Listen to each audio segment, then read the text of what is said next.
আমাদেরকে একটি ব্যতিক্রমী অনুষ্ঠানে সাধারণত সুন্নি সম্মেলন, ওয়াজ মাহফিল এগুলো হয়, আর আজকের এটি হচ্ছে ওরসে আলা হযরত এবং ওরসে ইমামে আজম।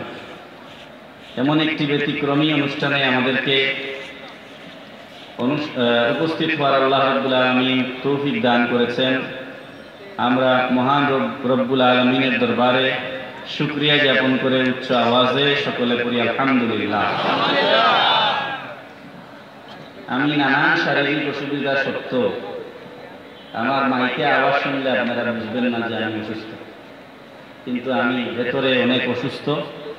নানান শারীরিক অসুবিধা সত্ত্বেও গত বছর এখানে আরেকটা মাহফিল রেখেছিলাম। গত বছর মানে এই বছর 5ই ফেব্রুয়ারি মাহফিলটা ছিল, আমি আসতে পারিনি। তো না আসতে পারার কারণে আজকেরটা অসুস্থতা নিয়েও এসেছি, যেন আমার পেছনে এই দাগটা না লাগে যে আমি মাহফিল মিস করি। এই কারণে অনেক কষ্ট করে আজকে এসেছি।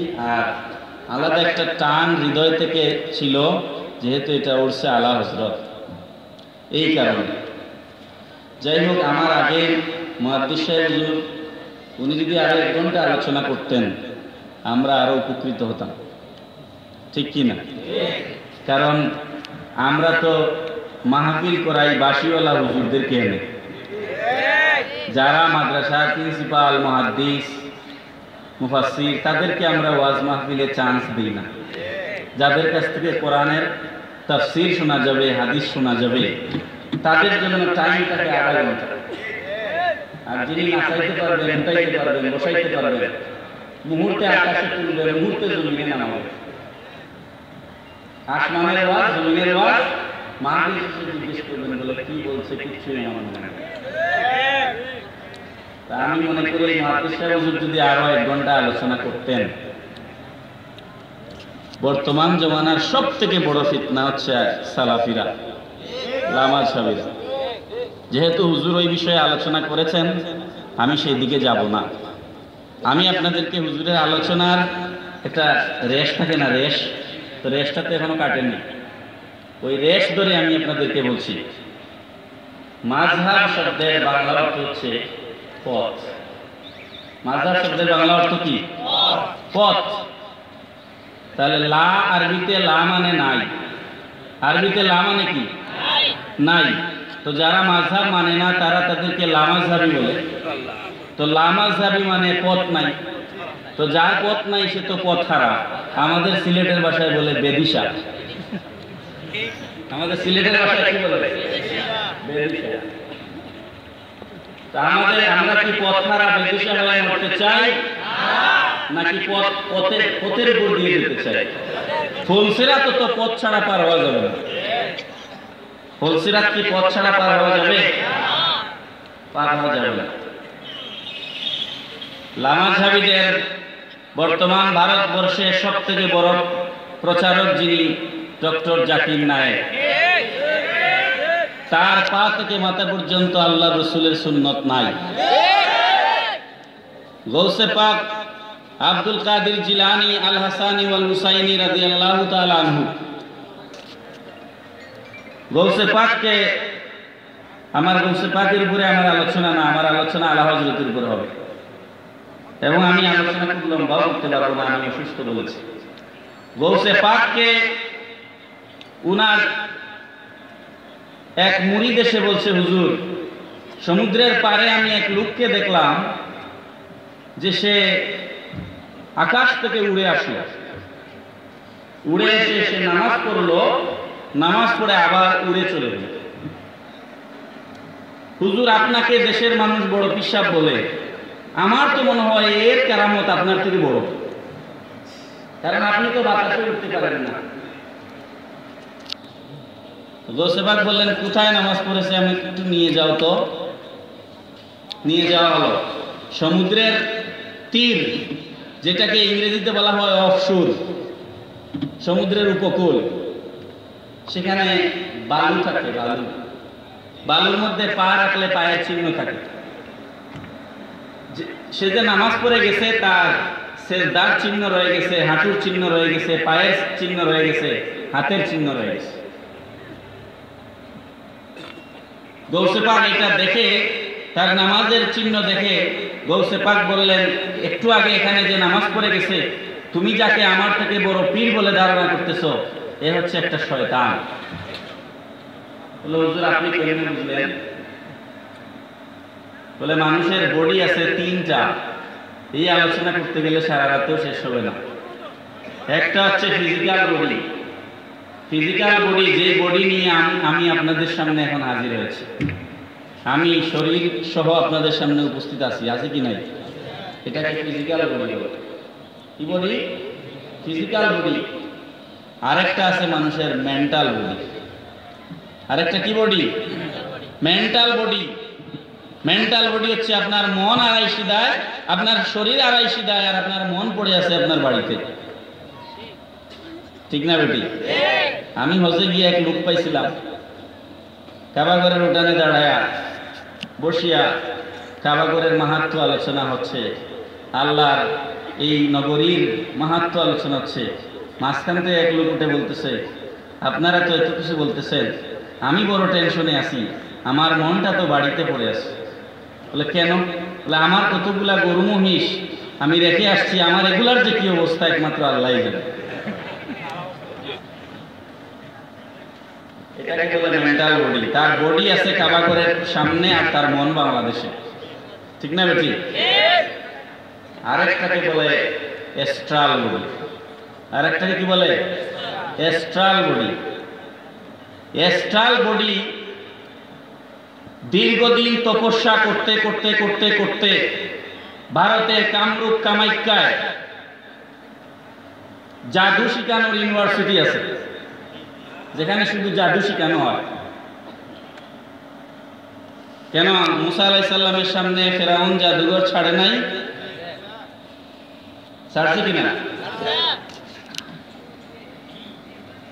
নবীগণ অস্বাভাবিক কোনো কর্মকাণ্ড যদি সংঘটিত করেন সেটাকে মুজিজা বলে, আর বেঈমানরা যখন অস্বাভাবিক কোনো কর্মকাণ্ড ঘটায় তখন সেটাকে জাদু বলে। জাদু আর কারামত কি এক জিনিস? মুসা আলাইহিস সালামের সামনে ফেরাউনের সমস্ত জাদুঘররা বিশাল বিশাল অজগর সাপ ছেড়ে দিয়েছে। বিশাল বিশাল অজগর সাপ।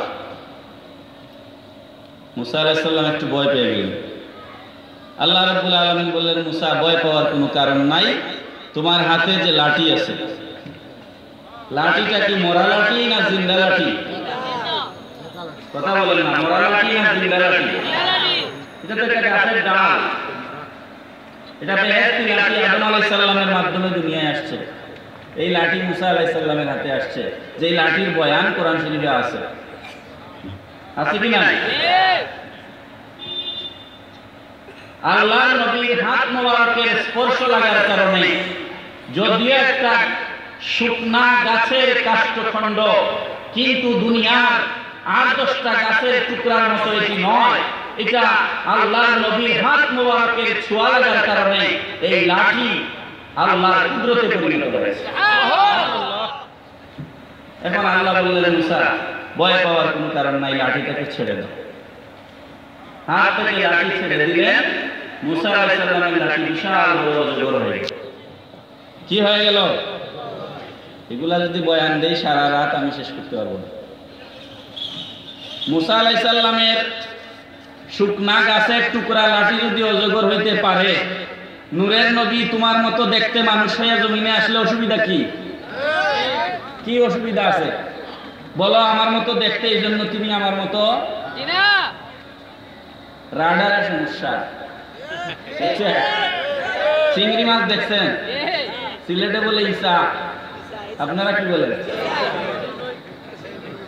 চিংড়ি মাছের পায়খানা থাকে মগজের মধ্যে। কোথায় থাকে? এই জন্য দেখবেন সব মাছ সামনের দিকে দৌড়ায়, আর চিংড়ি মাছকে নাড়া দিয়ে দেখেন খালি উল্টা দৌড়ায়। তো যার হেডকোয়ার্টারের মধ্যে, এটা হেডকোয়ার্টার তো, যার হেডকোয়ার্টারের মধ্যে পায়খানা ঢুকে গেছে, তাকে আর আপনি রসুলের শান বুঝাইতে পারবেন? সে খালি এখন উল্টা মারবে। এই জন্য মুসা আলাইহিস সালামের হাতের শুকনা লাঠি জমিনে ছেড়ে দিলে যদি অজগর হয়ে যায়, আবার সেই লাঠিকে মুসা আলাইহিস সালাম হাত মুবারক দ্বারা স্পর্শ করলে আবার যদি সেটা লাঠি হয়ে যায়, আল্লাহ রাব্বুল আলামিন তার হাবিবকে নূরের নবী করে জমিনে পাঠাইয়া 63 বছরের জিন্দেগিতে মানুষের আকৃতি ধারণ করাইয়া আবার নূরের নবীকে নূরানি জগতে তুলে নিয়ে গেছেন। এটা আল্লাহর পক্ষে কি অসম্ভব কোনো কাজ? এটা বোঝা খুব কঠিন কোনো বিষয় না, অত্যন্ত সিম্পল জিনিস। যাই হোক, সেদিকে যাচ্ছি না। গৌসে পাক বললেন এটা শয়তান। মুরিদরা বলে শয়তান যে হুজুর আপনি বুঝলেন কিভাবে? বলে এই যে নামাজ পড়েছে, তার আঙ্গুল যে জমিনের মধ্যে রেখেছে, 2 হাতের তালু, তার আঙ্গুলগুলা ফাঁকা ফাঁকা, বালুর মধ্যে দাগ বসে আছে। সত্যিকার ওলি আল্লাহ যদি হয়, আমাদের দেশে তো বেনামাজি পীরও আছে। হুজুর আছে না? নেই, নামাজ পড়ে না কিন্তু পীর। এরা পীর না, এরা হচ্ছে কলা গাছের জির। বুঝছে? এরা কি পীর না কলা গাছের জির? নামাজ না পড়ে কেউ পীর হইতে পারে না। সত্যিকার ওলি আল্লাহ যদি কেউ হয়, গৌসে পাক বলেছেন সে এমন ভাবে নামাজ পড়বে, নামাজের মধ্যে একটা ফিকার মাসলা হচ্ছে, হাত দুটো যখন আমরা সিজদার মধ্যে জমিয়ে রাখি, তখন হাতগুলোর আঙ্গুলগুলোকে পাশাপাশি লাগিয়ে এইভাবে লাগিয়ে কিবলামুখী করে রেখে তার মাঝখানে সিজদা দেব। এটা হচ্ছে মুস্তাহাব, এটা ফরজ ওয়াজিব না, মুস্তাহাব। তার যেহেতু নামাজের মধ্যে মুস্তাহাব আদায় হয় নাই, আমি নিশ্চিত সে ওলি আল্লাহ না।